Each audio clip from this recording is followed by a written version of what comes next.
Hello! Kamusta naman kayo guys? So, gusto ko lang mag-apologize sa mga sa mga lalaki na chat dito. Tapos, hindi naman ako nakikipag-meet. Kasi guys, sa totoo lang, ayoko na talagang makipaglaro ng apoy sa inyo.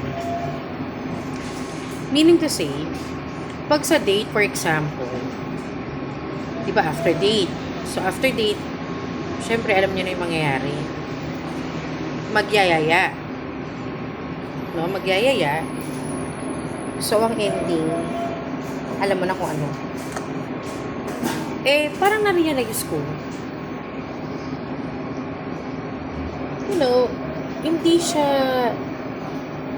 hindi na siya maganda. Na nakikipag-meet ako, tapos para makahanap lang ako ng boyfriend or yung makakasama ko sa buhay, knowing na tinitake advantage lang ako ng mga boys. Hindi naman take advantage with regards to money or what, but I've noticed na gusto lang nila ng pempa.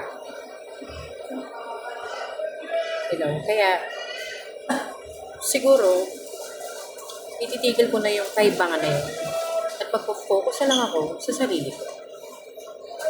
I hope you understand, guys. Hindi ako maarte. At hindi rin sa hindi ko kayo gusto. Ayoko na lang talaga ma-involve sa mga ganyang klase paglalaro ng apoy.